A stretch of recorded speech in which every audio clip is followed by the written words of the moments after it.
നമസ്കാരം. Spiritual guidance സൊസൈറ്റിയുടെ ഏറ്റവും പുതിയ വീഡിയോയിലേക്ക് ഏവർക്കും സ്വാഗതം. ഇന്നലെ നമ്മുടെ വീഡിയോയിൽ അടുത്ത് ഇനി വരാൻ പോകുന്ന വീഡിയോകളെ കുറിച്ചൊരു പ്രത്യേക കാര്യം സൂചിപ്പിച്ചിരുന്നു. അതായത് നമ്മുടെ പ്രേക്ഷകർക്ക് യോഗയുമായി ബന്ധപ്പെട്ട പ്രാണായാമവുമായിട്ട് ബന്ധപ്പെട്ട എന്തെങ്കിലും സംശയങ്ങളൊക്കെ ഉണ്ടെങ്കിൽ അത് വാട്സപ്പിൽ എൻ്റെ പേഴ്സണൽ നമ്പറിലേക്ക് അറിയിക്കുകയാണെങ്കിൽ നമുക്ക് അതുമായിട്ട് ബന്ധപ്പെട്ട വീഡിയോ നമുക്ക് അടുത്ത ദിവസങ്ങളിൽ ചെയ്യാം. അങ്ങനെ ഡൗട്ട് ക്ലിയർ ചെയ്ത് പോവാം. അങ്ങനെ ഒരു ഇന്ററാക്റ്റീവ് രീതിയിൽ നമ്മളുടെ ഈ ചാനൽ മുന്നോട്ട് കൊണ്ടുപോകാമെന്ന് ഞാൻ ഇന്നലെ പറഞ്ഞിരുന്നു. അപ്പൊ അതിന്റെ ഭാഗമായിട്ട് കുറെ ആളുകൾ ഓരോ സംശയങ്ങൾ വാട്സപ്പിലേക്ക് എനിക്ക് പേഴ്സണലായിട്ട് മെസ്സേജ് ചെയ്യുകയുണ്ടായി. അതിലത്തെ ഒരു പ്രധാനപ്പെട്ട ഒരു വിഷയമാണ് ഇന്ന് നമ്മൾ സംസാരിക്കാൻ പോകുന്നത്. ഒരു സുഹൃത്ത് നമ്മളോട് സംശയമായിട്ട് ചോദിച്ചത്, ഈ യോഗ സാധനയിൽ മന്ത്രങ്ങളുടെ പ്രവർത്തനം എങ്ങനെയാണ്, അല്ലെങ്കിൽ അതിന്റെ പ്രാധാന്യം എന്താണ്, ഇതെങ്ങനെയാണ് നമ്മൾ മന്ത്രസാധന ചെയ്യേണ്ടത്, ശ്വാസത്തിൽ ലയിപ്പിച്ചുകൊണ്ട് വേണം നമ്മൾ സാധന ചെയ്യാനെന്ന് പറയേണ്ടായിട്ടുണ്ടായിരുന്നു. അപ്പോൾ അതെങ്ങനെയാണ്, അപ്പോൾ മന്ത്രസാധന ചെയ്യേണ്ടത് എങ്ങനെയാണ് മന്ത്രങ്ങൾ പ്രവർത്തിക്കുന്നത് എന്നതിനെ കുറിച്ചൊക്കെ ഒരു ക്ലാരിറ്റി കിട്ടണം, ഒന്ന് സംശയം ദൂരീകരിക്കണമെന്ന് അദ്ദേഹം ആവശ്യപ്പെട്ടതുകൊണ്ട് നമ്മൾ ഈ വീഡിയോ ചെയ്യാം. അപ്പൊ ഈ മന്ത്രസാധന എന്നുള്ളത് കുറച്ച് ഒരു വീഡിയോയിലായിട്ട് നമുക്ക് ചെയ്യാൻ കഴിയില്ല. കാരണം അത് കുറച്ച് ഒരു വിപുലമായി കൈകാര്യം ചെയ്യേണ്ട ഒരു സബ്ജക്റ്റ് ആയതുകൊണ്ട് ഒരു 2 വീഡിയോയിലായിട്ട് ചെയ്യാൻ പറ്റുമെന്നാണ് വിചാരിക്കുന്നത്. അപ്പൊ ഇന്നത്തെ വീഡിയോയിൽ നമ്മൾ മന്ത്രം എന്താണ്, മന്ത്രസാധനയിൽ എങ്ങനെയാണ് മന്ത്രങ്ങൾ നമ്മളുടെ ശരീരത്തിൽ പ്രവർത്തിക്കുന്നത്, അല്ലെങ്കിൽ ഊർജ പ്രസരണത്തിൽ അത് ഏത് രീതിയിൽ ഇടപെടുന്നു, പ്രവർത്തിക്കുന്നു എന്നുള്ളതിനെ കുറിച്ച് നമുക്ക് ഇന്നത്തെ വീഡിയോയിൽ അതിനെപ്പറ്റി നമുക്ക് സംസാരിക്കാം. അപ്പോൾ മന്ത്രം എന്ന് പറഞ്ഞാൽ നമുക്കറിയാലോ, ഓരോ അക്ഷരങ്ങളാണ്, ശബ്ദങ്ങളാണ്. അപ്പോൾ ഓരോ ശബ്ദവും ഓരോ വൈബ്രേഷനാണ്, ഒരു പ്രത്യേക തരംഗ ദൈർഘ്യത്തിൽ നിന്ന് പുറപ്പെടുന്നതാണ്. ഇപ്പോൾ സ രി ഗ മ എന്നൊക്കെ പറയുമ്പോൾ അതൊക്കെ ഒരു പ്രത്യേക വൈബ്രേഷൻ ആണല്ലോ. സ്വരസ്ഥാനങ്ങൾ ഓരോ പ്രത്യേക വൈബ്രേഷനാണ്. അപ്പൊ അതിലത്തെ കീഴ്സ്ഥായിലുള്ള സായുടെ ഇരട്ടി ഫ്രീക്വൻസി ഉള്ളതാണ് മേൽസ്ഥായിലുള്ള സ എന്ന് പറയുന്നത്. അപ്പൊ മന്ത്രം എന്ന് പറഞ്ഞാൽ അക്ഷരങ്ങളാണ്, ശബ്ദങ്ങളാണ്.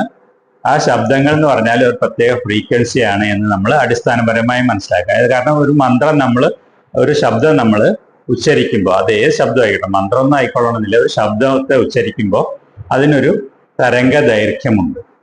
അപ്പോൾ ഓരോ ശബ്ദവും ഓരോ തരംഗ ദൈർഘ്യമാണ്.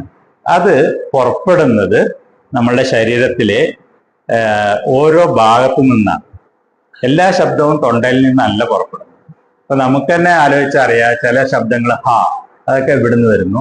ട ജ എന്നൊക്കെ പറയുമ്പോൾ ദന്ത്യം ഓഷ്ട്യം എന്നൊക്കെ പറഞ്ഞ പോലെ നാവ് കൊണ്ട് നാവിന്റെ അറ്റത്ത് നിന്ന് ഉച്ചരിക്കുന്നുണ്ട്, പല്ലിന്റെ ഭാഗത്ത് നിന്ന് ഉച്ചരിക്കുന്നുണ്ട്, പ ചുണ്ടിൽ നിന്ന് പുറത്തു വരുന്നതുണ്ട്. ഇങ്ങനെ ഈ ശബ്ദം വൈഖരി ശബ്ദം എന്ന് പറയും. ഇത് പുറത്തു വരുന്നതിന് മുമ്പായിട്ട് ഇത് പുറപ്പെടുന്നത് നമ്മളെ ശരീരത്തിനകത്ത് നിന്നാണ്. അതിന് പരാപശ്യന്തി എന്നൊക്കെ പറഞ്ഞിട്ട് പല പേരുകളുണ്ട്. ഒരു ശബ്ദം നമ്മൾ ഉച്ചരിക്കുന്നതിന് മുമ്പ് ആ ഒരു ഭാവം ഉണ്ടാവുന്ന ഒരു കമ്പനം നമ്മുടെ ശരീരത്തിന്റെ അല്ലെങ്കിൽ നമ്മുടെ അസ്തിത്വത്തിന്റെ വളരെ ആഴങ്ങളിൽ നിന്ന് തന്നെ ഈ ശബ്ദം പുറപ്പെടുന്നുണ്ട്. അപ്പോൾ ഓരോ ശബ്ദവും ഓരോ വൈബ്രേഷനാണ്, ഓരോ ഭാഗത്തു നിന്നാണ് പുറപ്പെടുന്നത് എന്ന് നമ്മൾ മനസ്സിലാക്കുക. അപ്പോ ഈ മൂലമന്ത്രങ്ങൾ അല്ലെങ്കിൽ ബീജമന്ത്രങ്ങൾ എന്നൊക്കെ പറയുന്നത് യോഗയുമായി ബന്ധപ്പെട്ടിട്ട് പലതരത്തിലുള്ള മന്ത്രങ്ങൾ നമ്മൾ ഉപയോഗിക്കുന്നുണ്ട്. ചില സിസ്റ്റത്തിൽ നമ്മൾ ഓരോ ദളത്തിനും ഓരോ ആധാര ചക്രത്തിനും ഒരു ബീജമന്ത്രമുണ്ട്. ഇപ്പൊ മൂലാധാരത്തിന് ലം എന്നാണ് മൂലാധാരത്തിന്റെ ബീജമന്ത്രം. സ്വാധിഷ്ഠാനത്തിന് വം, അതുപോലെ മണിപൂരകത്തിന് രം എന്നുള്ള മന്ത്രമാണ്. ഇവിടെ അനാഹതത്തിന് യം, വിശുദ്ധിക്ക് ഹം, ഇവിടേക്ക് ഓം എന്നുള്ളതാണ്. ആജ്ഞാചക്രത്തിന് ചിലർ ശ്രീം എന്നും പറയാറുണ്ട്. അപ്പോൾ ഇതിങ്ങനെ ഓരോ ആധാര ചക്രത്തിനും ഓരോ മൂലമന്ത്രം ഉണ്ട്. അങ്ങനെ പറഞ്ഞ അതിന്റെ അർത്ഥം എന്താന്ന് വെച്ചാൽ നമ്മൾ ആ ശബ്ദം പുറപ്പെടുവിക്കും. ഇപ്പോൾ നമ്മൾ മൂലാധാരത്തിൽ ധ്യാനിക്കുമ്പോൾ നമ്മൾ പ്രാണായാമം കൊണ്ടും ഈ ചക്രങ്ങളൊക്കെ ഉത്തേജിപ്പിക്കാം. അതേസമയം നമുക്ക് മന്ത്രസാധനയിലൂടെ ആകുമ്പോൾ ഈ ശബ്ദങ്ങൾ കൊണ്ടാണ് നമ്മൾ ആ ഓരോ ചക്രങ്ങളെയും ഉത്തേജിപ്പിക്കുന്നത്. മൂലാധാരം എന്ന് പറയുമ്പോൾ ആ ഭാഗത്തുള്ള നാഡി കേന്ദ്രം, അവിടുന്ന് 4 ദളങ്ങളായിട്ട് അല്ലെങ്കിൽ 4 മെയിൻ ബ്രാഞ്ചസ്, മൂലാധാരത്തിൽ നിന്ന് നാഡികളുടെ 4 മെയിൻ ബ്രാഞ്ചസ് ഉണ്ട്. അപ്പൊ അതിനെ നമ്മൾ 4 ദളങ്ങളായിട്ട് സങ്കല്പിക്കും. അതിലൊക്കെ ഓരോ അക്ഷരങ്ങളുണ്ട്. അതിന്റെ അർത്ഥം എന്താണെന്ന് വെച്ചാൽ ആ ശബ്ദങ്ങൾ പുറപ്പെടുന്നത് ആ നാഡികളിൽ നിന്നാണ്. മൂലാധാരത്തിൽ തന്നെ 4ആയി പിരിഞ്ഞിരിക്കുന്ന 4 ഭാഗത്തേക്കായിട്ട് 4 അവയവങ്ങളിലേക്കായിട്ട് പോയിക്കൊണ്ടിരിക്കുന്ന ആ നാഡികളിൽ നിന്നാണ് ആ ശബ്ദം പുറപ്പെടുന്നത്. മൂലാധാരത്തിന്റെ കേന്ദ്രത്തിൽ നിന്നാണ് ലം എന്ന ശബ്ദം പുറപ്പെടുന്നത്. അല്ലെങ്കിൽ തിരിച്ച് വേറൊരു രീതിയിൽ പറയുകയാണെങ്കിൽ, നമ്മൾ ലം എന്ന് ഉച്ചരിക്കുമ്പോൾ ആ ശബ്ദ തരംഗങ്ങൾ പോയി ഹിറ്റാവുന്നത് മൂലാധാരത്തിലെ കേന്ദ്രത്തിലാണ്. അങ്ങനെ നമ്മൾ ശബ്ദങ്ങളെ വെടിയുണ്ടകൾ പോലെ അങ്ങനെ വായിച്ചിട്ട് ആ ഭാഗത്തെ പ്രകമ്പനം കൊള്ളിക്കുക, ഉത്തേജിപ്പിക്കുക എന്നുള്ളതാണ് മന്ത്രസാധനയുടെ രഹസ്യം എന്ന് പറയുന്നത്. അതായത് നമ്മൾ ഒരു ശബ്ദം പുറപ്പെടുവിക്കുമ്പോൾ ഉണ്ടാവുന്ന ശബ്ദ തരംഗങ്ങൾ ആ ശബ്ദത്തിന്റെ കേന്ദ്രം എവിടുന്നാണ് ആ ശബ്ദം പുറപ്പെടുന്നത് ആ കേന്ദ്രത്തിലേക്ക് തന്നെയാണ് എത്തുക, അല്ലെങ്കിൽ ആ കേന്ദ്രത്തിൽ നിന്നാണ് പുറപ്പെടുക. അങ്ങനെയാണ് ആ കേന്ദ്രത്തെ ഉത്തേജിപ്പിക്കുന്നത്. അപ്പോ നമ്മള് വം എന്നാണ് നമ്മൾ സ്വാധിഷ്ഠാന ചക്രത്തിന്റെ മൂലമന്ത്രം. അപ്പോ വം എന്ന് പറയുമ്പോൾ വം എന്ന് നമ്മളിങ്ങനെ ദീർഘമായിട്ട് ആ മന്ത്രത്തെ ഉച്ചരിക്കുമ്പോൾ ഈ ശബ്ദ തരംഗങ്ങൾ ആ സ്വാധിഷ്ഠാന ചക്രത്തിൽ പോയിട്ടാണ് അവിടെയാണ് കമ്പനം ഉണ്ടാക്കുന്നത്. അങ്ങനെയാണ് ആ സ്വാധിഷ്ഠാന ചക്രത്തെ ഉത്തേജിപ്പിക്കുന്നത്, ഉണർത്തുന്നു. തിരിച്ചു പറയുകയാണെങ്കിൽ അവിടെ നിന്നാണ് ഈ ശബ്ദം പുറപ്പെടുന്നത്, അങ്ങനെയും വേണമെങ്കിൽ നമുക്ക് പറയാം. അപ്പോഴും സംഭവിക്കുന്ന ഇതാണ്, ഈ ഓരോ പ്രത്യേക ശബ്ദവും, മന്ത്രത്തിലെ ഓരോ പ്രത്യേക ശബ്ദവും ഒരു പ്രത്യേക കേന്ദ്രത്തിലെ നാഡികളെ ഉത്തേജിപ്പിക്കുന്നു എന്ന് നമ്മൾ മനസ്സിലാക്കണം. അങ്ങനെയാണ് മന്ത്രം ഉപയോഗിച്ചിട്ട് നമ്മളുടെ ശരീരത്തിൽ ഉള്ള അനവധിയായ ചക്രങ്ങളെ നമ്മൾ ഉണർത്തുന്നത്. അപ്പൊ ചക്രങ്ങളെ സെന്ററിൽ, അതിന്റെ കേന്ദ്രബിന്ദുവിലുള്ള ഒരു ശബ്ദം, അതിനെ നമ്മൾ വെക്കുമ്പോൾ ആ ചക്രത്തിന് മൊത്തത്തിൽ ഇതുണ്ടാവുന്നു, വൈബ്രേഷൻ ഉണ്ടാവുന്നു, ഉത്തേജനം ഉണ്ടാവുന്നു, അത് ഉണരുന്നു എന്ന് സങ്കല്പിക്കാം, മനസ്സിലാക്കുക. അതുപോലെ ഈ ദളങ്ങൾ എന്ന് പറഞ്ഞാൽ ഓരോ കേന്ദ്രത്തിൽ നിന്നും പുറപ്പെടുന്ന ശാഖകളാണ്, നാഡികളുടെ ശാഖകളാണെന്ന് മനസ്സിലാക്കുക. അപ്പോൾ മൂലാധാരത്തിൽ 4 ശാഖകളാണ്, അതുകൊണ്ടാണ് 4 ദളങ്ങൾ. സ്വാധിഷ്ഠാനത്തില് 6 ദളങ്ങളാണ് ആ ചക്രത്തിന് സങ്കല്പിച്ചിരിക്കുന്നത്. എന്ന് വെച്ചാൽ 6 മെയിൻ ബ്രാഞ്ചസ് ആയിട്ട് അവിടെ നിന്ന് നാഡികൾ 6 ഭാഗത്തേക്ക് പോകുന്നു എന്നർത്ഥം. അതുപോലെ മണിപൂരത്തിൽ വരുമ്പോൾ 10 അപ്പോൾ 10 അവയവങ്ങളിലേക്കായിട്ട് അല്ലെങ്കിൽ 10 സ്ഥലങ്ങളിലേക്കായിട്ട് 10 ധർമ്മങ്ങൾ നിർവഹിക്കാനായിട്ട് അവിടുന്ന് 10 നാഡികൾ പുറപ്പെടുന്നു, അല്ലെങ്കിൽ 10 ബ്രാഞ്ചസ് അവിടുന്ന് ചുറ്റും നമ്മുടെ ശരീരത്തിന്റെ മറ്റു ഭാഗങ്ങളിലേക്ക് പോകുന്നു എന്നാണ് നമ്മൾ മനസ്സിലാക്കേണ്ടത്. അപ്പോൾ ഓരോ ദളത്തിലും ഓരോ അക്ഷരങ്ങളുണ്ട്. അതാണ് ആ ദളത്തെ ഉത്തേജിപ്പിക്കാൻ, അല്ലെങ്കിൽ ആ നാഡിയെ ഉത്തേജിപ്പിക്കാൻ ആ ശബ്ദമാണ് നമ്മൾ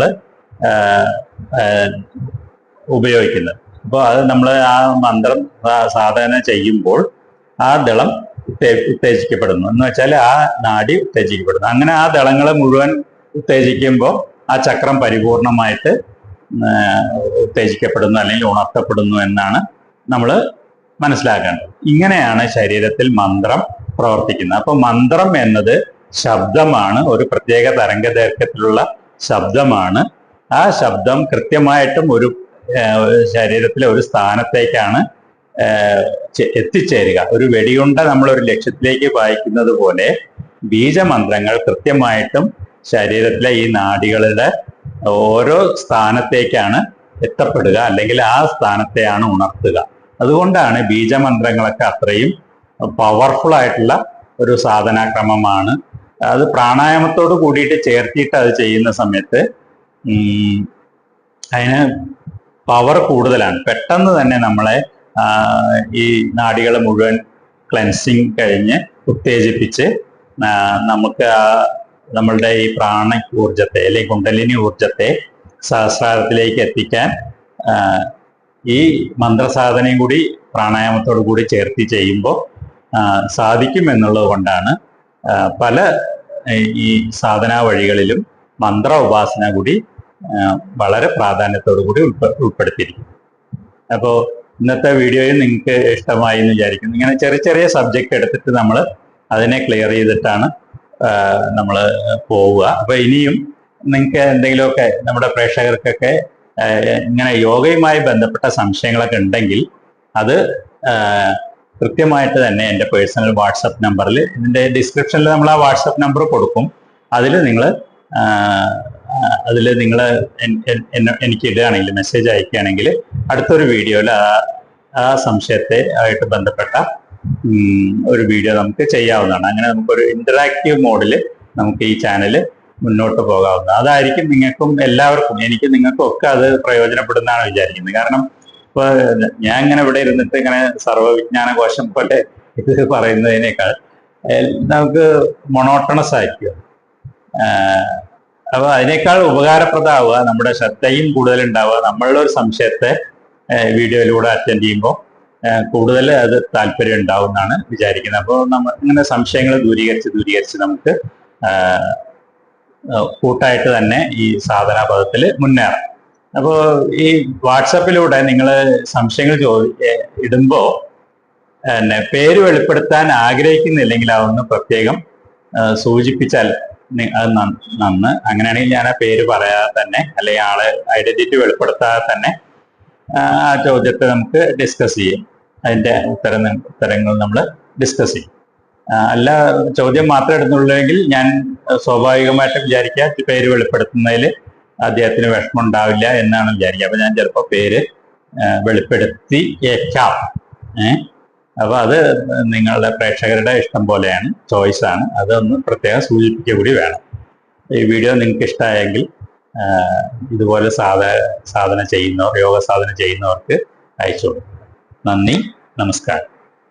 ഇത്തരത്തിൽ യോഗശാസ്ത്ര സംബന്ധിയായ ഒട്ടനവധി വിവരങ്ങൾ, വളരെ രഹസ്യാത്മകമായ വിവരങ്ങൾ അടങ്ങുന്ന ഒരു പുസ്തകമാണ് തുരീയം ബോധോദയത്തിന്റെ രാസവിദ്യ എന്ന്.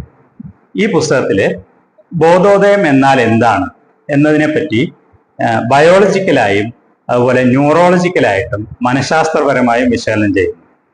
എന്താണ് ഈ ബോധോദയത്തിന്റെ അവസ്ഥ എന്ന്, അതുപോലെ ഈ ഒരു ബോധപ്രാപ്തനെ നമ്മൾ മനസ്സിലാക്കാനുള്ള വിദ്യകൾ, എങ്ങനെയാണ് ഒരാൾ ബോധപ്രാപ്തനാണോ എന്ന് തിരിച്ചറിയുക, അതിൻ്റെ വഴികൾ എന്തെല്ലാമാണ്, അതുപോലെ കുണ്ടലിനി ശക്തി, എന്താണ് കുണ്ടലിനി ശക്തി, നാഡീശാസ്ത്രപരമായി ന്യൂറോളജിക്കലായിട്ട് കുണ്ടലിനി ശക്തി എന്നത് എങ്ങനെയാണ് ഏത് പ്രാണായാമങ്ങൾ ചെയ്യുമ്പോഴാണ് ഈ കുണ്ടലിനി ശക്തിയെ ഉണർത്താൻ പറ്റുന്നത്, ഇങ്ങനെ കുണ്ടലിനി ശക്തി നമ്മുടെ ശരീരത്തിൽ ഉണരുമ്പോൾ നമ്മുടെ ശരീരത്തിലും മനസ്സിലുണ്ടാവുന്ന മാറ്റങ്ങൾ എന്തെല്ലാമാണ്, നമ്മൾ ശ്രദ്ധിക്കേണ്ട കാര്യങ്ങൾ എന്തെല്ലാമാണ്.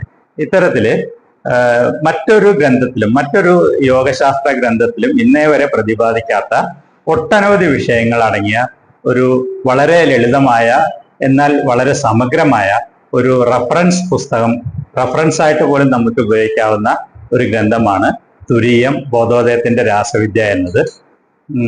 ഇത് വാങ്ങണമെന്ന് ആഗ്രഹിക്കുന്നവർ, ഇത് കൈപ്പറ്റണമെന്ന് ആഗ്രഹിക്കുന്നവര് നിങ്ങളുടെ വിലാസം പിൻകോഡ് സഹിതം ഈ സ്ക്രീനിൽ കാണുന്ന ഫോൺ നമ്പറിലേക്ക് വാട്സപ്പ് ചെയ്യുക.